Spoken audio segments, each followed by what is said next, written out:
স্বৰ্গদেউ প্ৰতাপ সিংহ শিলালিপি থাপ বাইলে টাংলাই চাউম চাউক মেক লোকমান নাংজে পিনয় পিয়াংলি থালিথি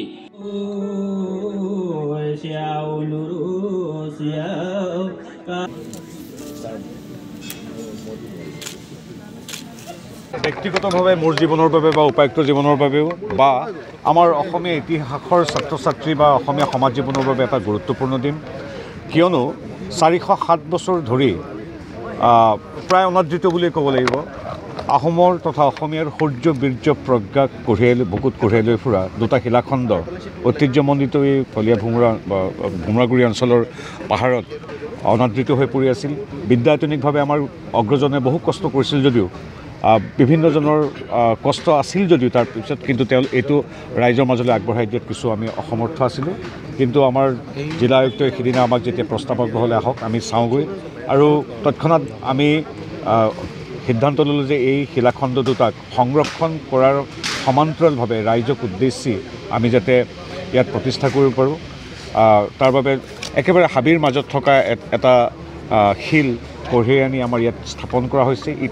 ইতিপূৰ্বে ইয়াত এটা শিল আছিলেই আৰু এই শিলালিপিটোৱে স্বৰ্গদেউ প্ৰতাপ সিংহৰ ৰাজত্বকালত কিদৰে আহোম তথা অসমীয়া সেনাই মোগলক পৰাজিত কৰিছিল তাৰ পৰাজিত কৰাৰ পিছত সেই সূৰ্যবীৰ্যৰ কথা ইয়াত খোদিত হৈ আছে এই ভৰলীপাৰৰ ৰণ শৰাইঘাটৰ ৰণৰ দৰে এখন গুৰুত্বপূৰ্ণ ৰণ বুলি ইতিহাসবিদসকলে ইতিমধ্যে কৈছে আৰু আমি ভাবোঁ এতিয়াৰ পৰা পুনৰ বুৰঞ্জীৰ সেইকেইটা পৃষ্ঠা আমি আকৌ নতুন প্ৰজন্মক দেখুৱাবলৈ সক্ষম হ'ম কলীয়া ভোমোৰাই দলঙৰ শেষ য'ত হৈছে তেজপুৰ ফালে তাত এই শিলাখণ্ড দুটি সুসংৰক্ষিতভাৱে এতিয়া আমি অসমবাসী ৰাইজৰ ওচৰলৈ আগবঢ়াম ইয়াত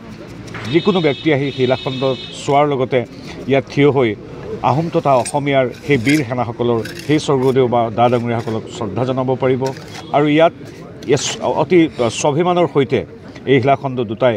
অসম তথা আহোম তথা অসমীয়াৰ সূৰ্যবীৰ্যৰ কথা অনাগত আৰু শতাব্দী জুৰি ইয়াত প্ৰতিষ্ঠিত ৰূপত ইয়াত প্ৰজ্বল হৈ থাকিব এইখিনি আশাৰে আচলতে আমি কামখিনি কৰিছোঁ আৰু আমাৰ সাংসদ পুঁজিৰ পৰা এইটো খুব ধৰ্তব্য কথা নহয় সাংসদ পুঁজিৰ পৰা ইতিমধ্যে আমি 45 লাখৰ পৰা 50 লাখ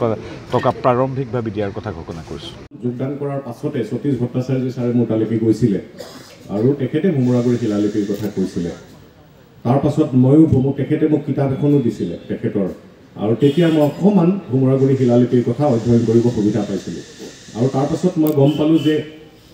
ইয়াতে এই ঠাইখন সংৰক্ষণৰ বাবে আগতো যথেষ্ট কৰা হৈছিলে আৰু তাত তেজপুৰ ইউনিভাৰ্চিটি জড়িত হৈ আছে আজি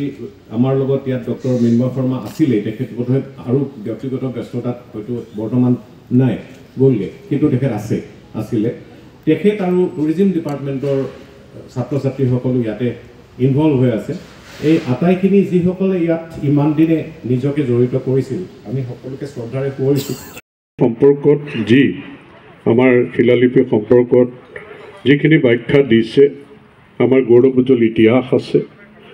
গৱেষণাৰ স্থলী হিচাপেও আমাৰ ছাত্ৰ ছাত্ৰীয়ে ইয়াত অধ্যয়ন কৰিব পাৰিব আৰু লগতে পৰ্যটকৰ ই এক আকৰ্ষণস্থলী হ'ব